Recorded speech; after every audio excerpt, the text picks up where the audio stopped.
Hello বন্ধুরা, আজকে আমার মা কি রান্না করে রাতে চলো দেখাই। তো মা, আজকে কি হবে রাতের খাবার?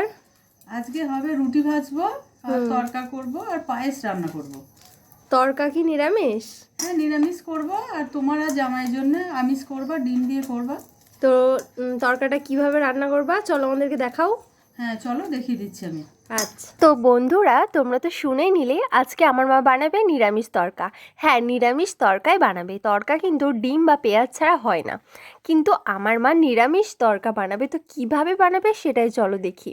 তো বলে রাখি, সবার প্রথমে 1 প্যাকেট তরকা নিয়ে নিয়েছিল, সেটাকে ভালোভাবে 1 রাত ভিজিয়ে রেখেছিল। মানে সন্ধ্যাবেলায় ভিজিয়েছে আর পরের দিন সন্ধ্যাবেলায় রান্না হচ্ছে, এরকম একটা ব্যাপার।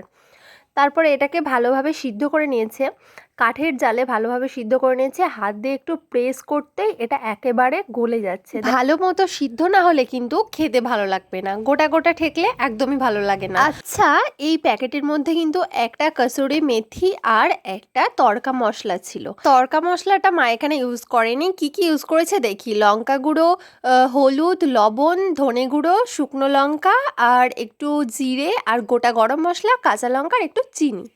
আমরা তো চিনি সব তরকারিতেই দিই। আর এখানে রয়েছে একটু আদা জিরে বাটা। তো সবার প্রথমে কড়াইয়ে তেল দিয়ে এর মধ্যে শুকনো লঙ্কা ফোড়ন দিয়ে আর গোটা গরম মশলা আর খানিকটা জিরে দিয়ে বেশ ভালোভাবে নাড়াচাড়া করে নিয়েছি। এটা দিয়ে সুন্দর একটা ফ্লেভার আসার পরে এর মধ্যে বেটে রাখা মশলাটা দিয়ে তার মধ্যে দিয়ে দিল একটু হলুদের গুঁড়ো, একটু লবণের গুঁড়ো, একটু লঙ্কার গুঁড়ো আর কেটে রাখা ছোট ছোট টুকরো করে কাঁচা লঙ্কাগুলো দিয়ে দিল।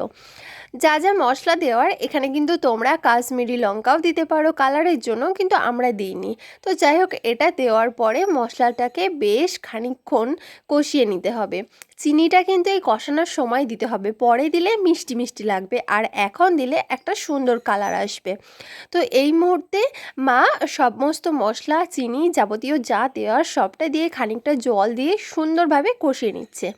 যখন এর মধ্যে থেকে হালকা হালকা তেল ছেড়ে আসবে, ঠিক সেই পর্যায়ে এর মধ্যে সিদ্ধ করে রাখা তরকাগুলো দিয়ে দিতে হবে। আর একটা কথা বলে রাখি, তরকাটা সিদ্ধ করার সময় কিন্তু এর মধ্যে খানিকটা লবণ দিয়ে দিতে হবে, তাহলে ভালোভাবে সিদ্ধ হবে। আমি তো কখনোই নিরামিষ তরকা খাইনি, আজকে ফার্স্ট টাইম খাবো। তো চলো দেখা যাক, রান্নাটা কমপ্লিট করা হোক, তারপরে খাওয়া দাওয়া যাবে। তো এখানে এটা সুন্দরভাবে কষিয়ে নিতে হবে বেশ অনেকক্ষণ। জল দেওয়ার কোনো দরকার নেই, ভালোভাবে কষিয়ে নিতে হবে। এর মধ্যে থেকে জল ছেড়ে ছেড়ে আসবে। বেশ মিনিট 10 মতো এটাকে ঢাকা চাপা দিয়ে কষানোর পরে এর মধ্যে দিয়ে দিল একটু কসুরি মেথি।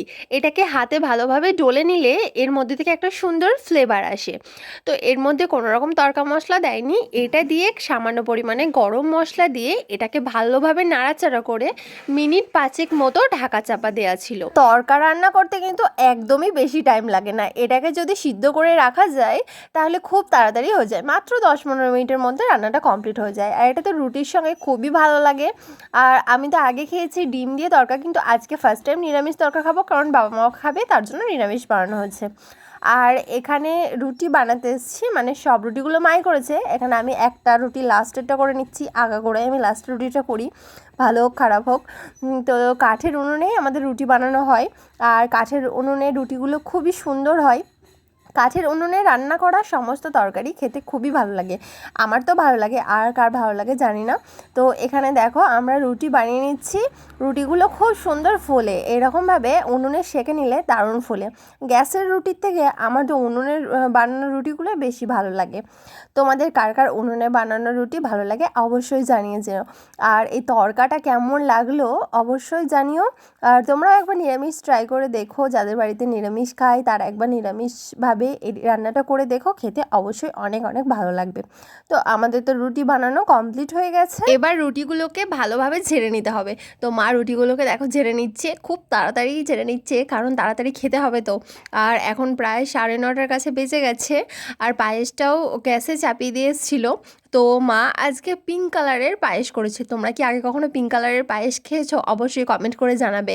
আর কিভাবে পিঙ্ক কালারের পায়েসটা হলো তোমাদেরকে পরে অবশ্যই জানাবো।